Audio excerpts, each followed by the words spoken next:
Bonsoir et bienvenue à ce journal du 10 décembre 2021 au sommaire.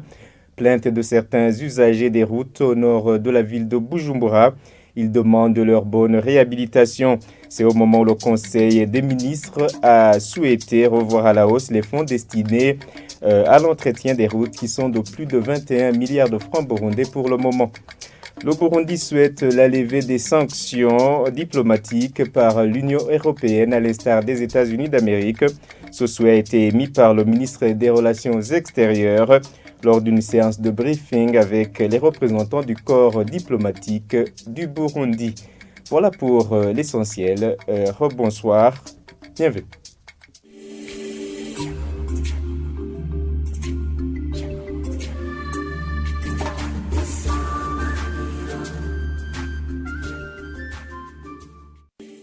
Il s'observe des nids de poules dans certaines routes dans les zones du quartier du nord de la ville de Bujumbura.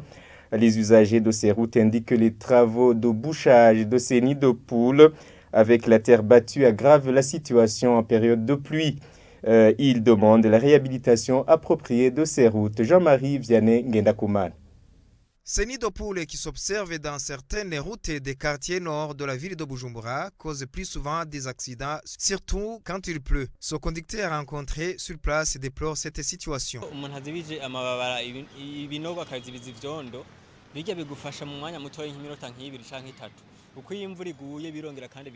Lorsqu'on bouche les nids de poules à l'aide de la boue, cela ne dure pas. Quand la pluie tombe, l'état des routes se détériore. Nos véhicules tombent plus souvent en panne suite à cette situation, surtout les suspensions. Il faut que le gouvernement fasse tout pour réhabiliter ces routes.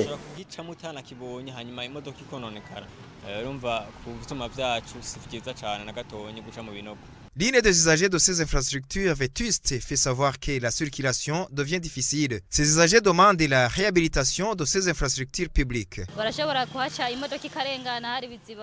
Quand la pluie tombe, les véhicules qui passent dans ces routes lancent chaque fois de la boue sur les passants. C'est très grave. Parfois, nous nous absentons dans les fêtes suite à cette situation. C'est pour cela que je demande aux instances habilitées de réhabiliter ces infrastructures d'intérêt public. La recrudescence des cas d'accident est l'une des raisons qui pousse certaines personnes au bouchage de ces nids de poules à l'aide des terres battues. J'ai commencé ce travail de réparation des nids de poules à l'aide de la boue après avoir constaté beaucoup d'accidents qui se produisaient dans les différentes routes. Chaque jour, je peux boucher entre 5 et 10 nids de poules selon la grandeur de ces dernières. Je fais ce travail volontairement, mais ceux qui ont un cœur charitable me donnent 500 francs ou 1000 francs boue. En cas de la pluie, ces nids de poules sont bouchés à l'aide de pierres. Je demande aux instances habilitées de réhabiliter ces routes qui sont dans un état critique. Le reportage était signé Jean-Marie Mayonga et non Jean-Marie Vianney Ngendakumana. Toujours dans le même secteur, les fonds d'entretien routier de plus de 21 milliards de francs burundais mis sur pied par le gouvernement burundais pour cette année budgétaire de 2021-2022 restent insuffisants pour l'entretien du réseau routier. Lors du Conseil des ministres de ce mercredi, il a été convenu que pour avoir plus de fonds, il faut exploiter d'autres sources oubliées mais prévues par la loi, entre autres les pénalités de surcharge sur les véhicules de transport. Mais cela va exiger qu'il y ait construction de bonnes routes au Burundi, selon le secrétaire général du gouvernement et porte-parole, Prosper Ntahogwamiye. Suivez. SAL Togo sur le projet d'implantation des postes de péage et de pesage sur les axes stratégiques du réseau routier du Burundi. Ce projet a été présenté par le ministre des Infrastructures, de l'Équipement et des Logements sociaux. Dans le cadre de la mobilisation des ressources financières destinées à l'entretien routier, la loi relative de 2002 fixe 9 sources. Au cours des 11 dernières années, la somme collectée puis affectée à l'entretien routier a augmenté pour atteindre un maximum de 19 milliards 222 millions 131 688 francs bruts en 2013. À partir de cette année, la somme a chuté pour arriver à 7 milliards 223 692 667 francs bruts. Ce budget n'est pas suffisant pour entretenir convenablement le réseau routier burundais. Pour cette année budgétaire 2021-2022, le gouvernement a mis sur pied un fonds d'entretien routier qui s'élève à 21 milliards 744 602 615 francs bruts. Mais il est toujours nécessaire d'exploiter d'autres sources jusque-là oubliées, mais prévues par la loi pour avoir plus de fonds. Il s'agit de la redevance à l'essieu et des pénalités de surcharge des véhicules de transport. Cela nécessite la construction des centres de pesage-péage et une expertise non disponible localement. Ce projet de mémorandum d'entente entre l'entreprise togolaise et le gouvernement du Burundi s'inscrit dans ce cadre. Il présente deux avantages. La mise à contribution des usagers de la route à l'entretien du réseau routier par l'introduction du système de péage. La protection des infrastructures routières contre les dégradations précoces dues aux surcharges des véhicules de transport par l'implantation des pèse-essieux sur les axes routiers.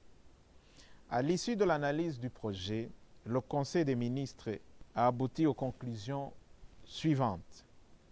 Le système de péage n'est concevable que quand il y a de bonnes routes, ce qui n'est pas encore le cas pour notre pays. Il faut réorienter l'objet du mémorandum en insistant sur le développement des infrastructures routières avec le système de péage-pesage. Il faut chercher parmi les sociétés locales celles ayant les capacités de réhabiliter certaines routes et installer le système de péage-pesage et se convenir sur les modalités de remboursement. Page coopération à présent, le gouvernement du Burundi demande à l'Union européenne d'emboîter le pas des États-Unis d'Amérique en levant les sanctions économiques prises contre le Burundi. Lors d'une séance de briefing à l'endroit des représentants du corps diplomatique du Burundi, le ministre des Affaires étrangères Albert Shingiro a toutefois remercié certaines organisations comme l'Organisation internationale de la francophonie d'avoir changé leur point de vue sur le Burundi. Suivez-le. Je me réjouis du fait que l'Organisation internationale de la francophonie ait décidé en novembre 2020 de lever les mesures de mise sous observation et de suspension de la coopération multilatérale dont mon pays faisait l'objet depuis quelques années, reconnaissant par là les multiples avancées du Burundi en matière de consolidation de la paix, de la sécurité et de la démocratie dans le pays. C'est dans ce même ordre d'idées que le Conseil de sécurité des Nations Unies, le Conseil de paix et de sécurité de l'Union africaine ont retiré le Burundi de leur agenda politique. Je salue également la récente décision du président américain Joe Biden de lever l'état d'urgence concernant la situation au Burundi et la fin des sanctions ciblées contre certaines personnalités burundaises. Et j'invite à cette occasion nos amis de l'Union européenne, en tant que partenaire historique et important du Burundi, d'emboîter le pas aux États-Unis d'Amérique, aux autres partenaires, pour finaliser le processus en cours de la levée des sanctions en rapport avec l'article 96 de l'accord de Cotonou, ainsi que les sanctions ciblées. En actualité internationale, la justice britannique a annulé ce vendredi en appel une précédente décision qui s'était opposée à l'extradition du fondateur de Wikileaks, accusé par les États-Unis d'avoir diffusé plus de 700 000 documents classifiés. Les informations que nous tirons de nos confrères d'Euronews indiquent que les avocats de Julian Assange ont avancé qu'il risque de se suicider si une fois il est extradé. Images et commentaires. Julian Assange pourrait finalement amakuru dukesha Euronews amenyesha ko ubutungane bwo mu Bwongereza ngo bwafuse ingingo yari yahagaritse gusubiza Leta Zunze Ubumwe za Amerika uwashinze Wikileaks Julian Assange ngo nukurindira urundi rubanza ko gucibwa. Ayo makuru akongera akavuga ko uwo munya Australia yagirizwa Julian Assange pourrait finalement être extradé vers les États-Unis. La justice britannique a annulé ce vendredi en appel une précédente décision qui s'était opposée à l'extradition du fondateur de Wikileaks. Un nouveau jugement est donc à prévoir sur ce dossier très sensible.